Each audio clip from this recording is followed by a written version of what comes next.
This is Stanford Racing Team's qualification run, day 2 of the NQE.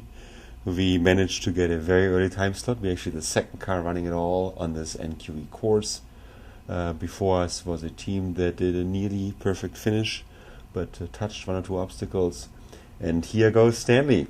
The course itself starts out with a racing part, wide open field where we can go up to 40 miles per hour. You can see Stanley cruising along at moderate pace, accelerating here, entirely flawless.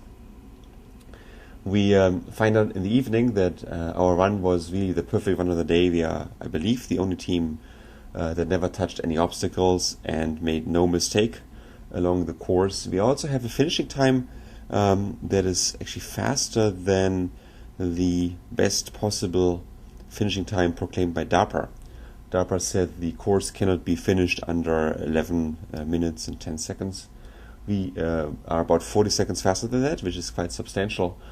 We actually disagreed with DARPA on the finishing time. We calculated ourselves and realized that you can actually conceivably finish in a little more than 8 minutes. But that's currently being resolved. Another team, the red team, confirmed those numbers with us. So we think it's just a calculation error. But we're still proud that we actually have a very good finishing time. We see here is a narrow berm area. It's being staged on the left, and then the car moves into an overpass. We're simulating GPS outages here.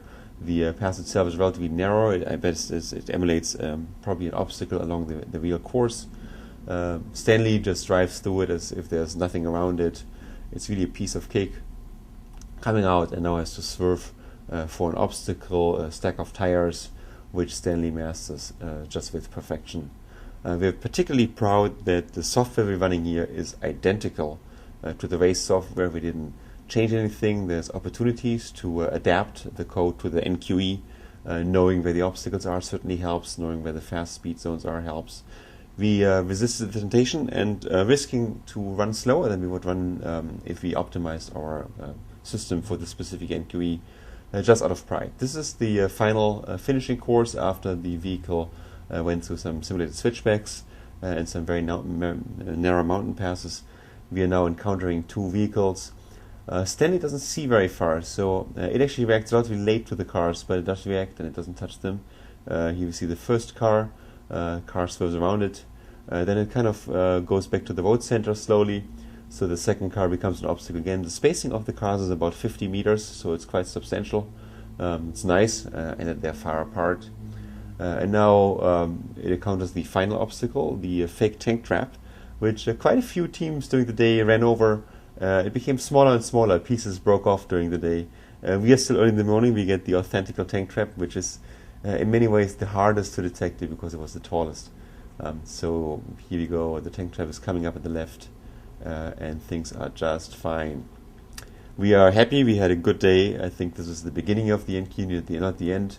There's still work to do, still work to be qualifying, but given the results so far, certainly it hasn't lowered the confidence of the team. So here goes Stanley and stops at the final waypoint just ahead of the red line.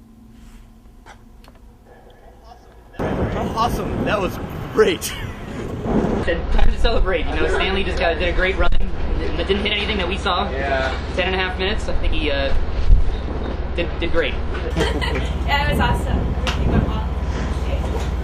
It went great. We're excited. I never doubted Stanley 1 minute. I relaxed